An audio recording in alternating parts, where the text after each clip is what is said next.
Y lo último es el líquido amniótico. El líquido amniótico sabemos que es el agua materna, ¿no? Por decirlo así. Es el agua materna que deriva del mismo proceso de desarrollo. ¿Y qué va a contener? ¿Qué va a contener? ¿Qué contiene el líquido amniótico? Contiene electrolitos, ¿ok? Va a contener algunos carbohidratos, va a contener aminoácidos, va a contener lípidos, proteínas, y también vamos a poder observar algunas enzimas de las que habíamos hablado, como también algunos elementos propios del metabolismo que estarían relacionados a la excreción, la urea, la creatinina, etcétera. A su vez, también vamos a encontrar todas las células fetales descamadas, porque el feto va generando un proceso de descamación y este cambio para la maduración. ¿Qué más vamos a encontrar? ¿Orina fetal vamos a encontrar ahí? ¿En el líquido amniótico? Sí. ¿Heces fetales vamos a encontrar? Sí. En el líquido amniótico vas a encontrar todo eso.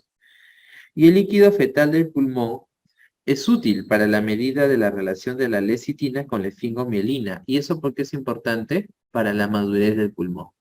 Entonces, la relación del líquido que se puede valorar entre la relación de la lecitina y la esfingomielina te ayuda a valorar la maduración del pulmón. Y aquí está, en esta tablita,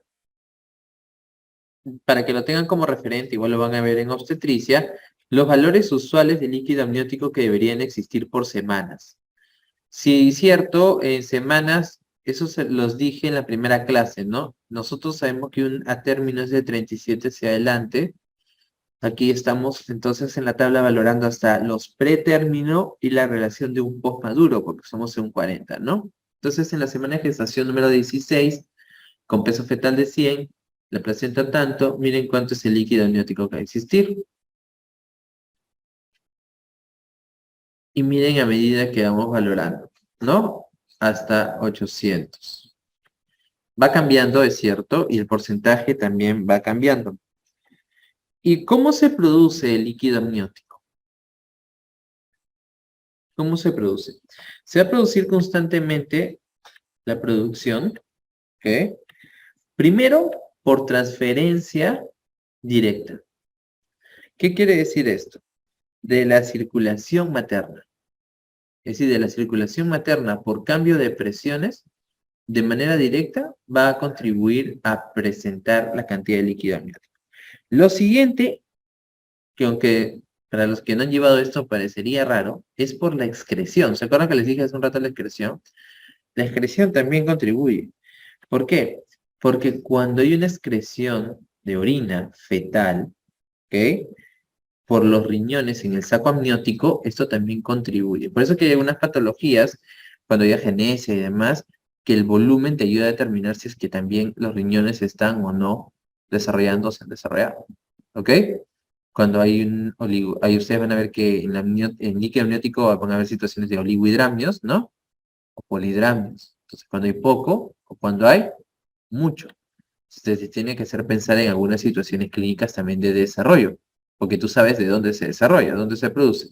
Circulación de manera directa o del mismo riñón. ¿Ok? Entonces, ejemplo, si yo tengo un defecto renal, imagínense que no tiene riñones. ¿Va a haber más líquido o menos?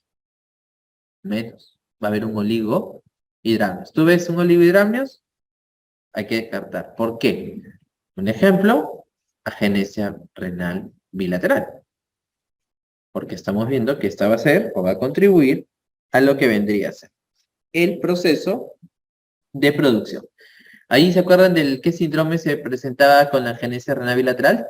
Una de las características, el síndrome de Potter. ¿Sí?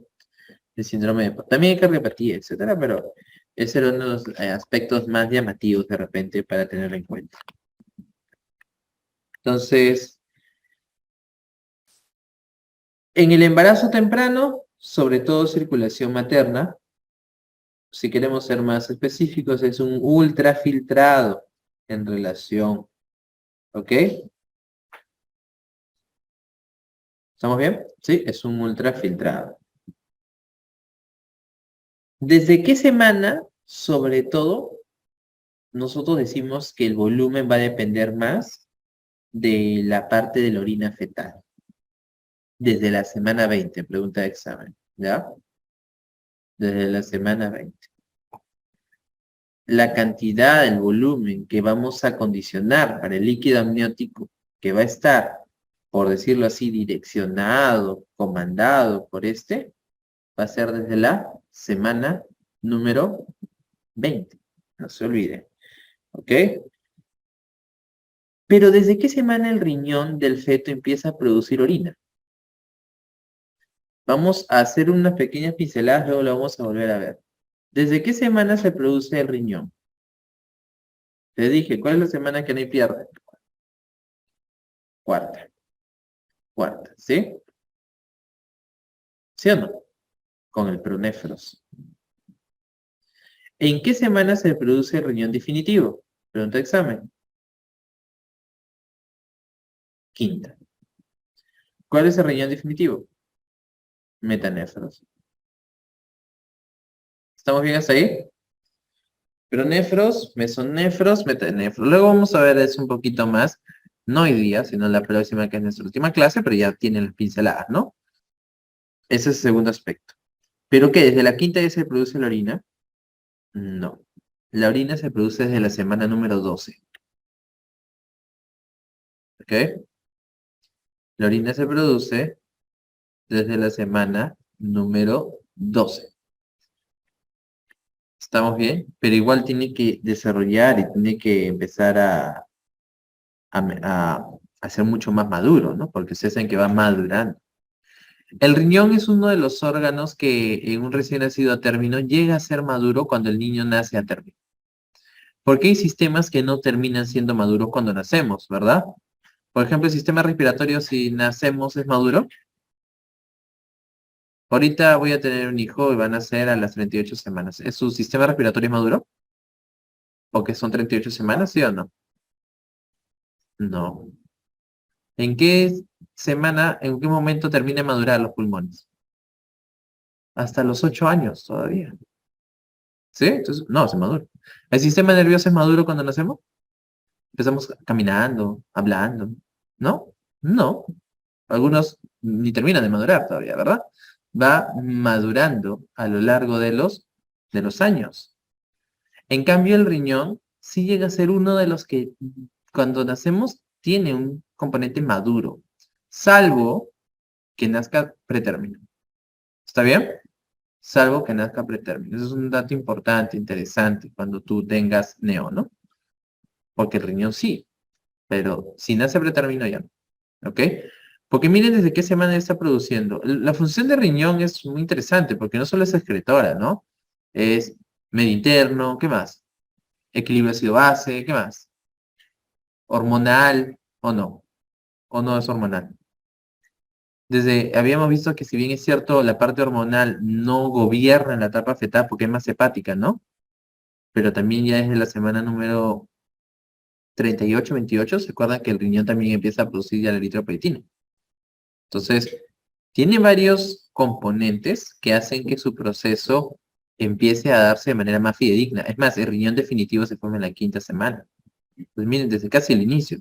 Pero luego es como que tienes la forma, pero luego tiene que darse la maduración. ¿Ya? Interesante. Entonces, desde la semana 20, ¿quién gobierna el líquido amniótico? La orina fetal. ¿Por qué? Porque desde la semana 12 se empezó a producir la orina. ¿La orina se produce por qué?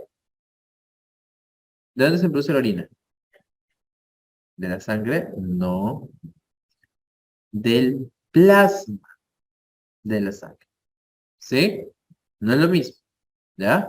Pero está bien la idea. La filtración del plasma sanguíneo. Se los dije, creo, cuando vimos el mato. ¿Cuánto era la filtración? La tasa de filtración. Primero tenemos que tener el flujo plasmático, ¿no? Que era más o menos el 50% del flujo sanguíneo. Y ese es el 20% del flujo plasmático, ¿no? La tasa de filtración glomerular es el 20% del flujo plasmático renal. ¿Está bien, amigos? Ahora, desde la semana número 12 se empieza a dar este proceso, pero desde la semana número 18 dice la literatura, el Langman, que el fetito, bueno, en este caso va a producir de 7 a 14 mililitros de orina por día. Es un concepto teórico, nunca he visto que hayan preguntado algo así, pero para los que van a llevar embrión por primera vez, sí les pueden preguntar, ¿no? Son sutilezas, pero importante para que te ubiques, ¿no? Entonces, la orina fetal contiene urea igual, creatinina y ácido úrico, más que el mismo plasma del mismo feto, ¿ok? Entonces, eso es lo que tenemos que reconocer aquí en relación a la producción. A la producción.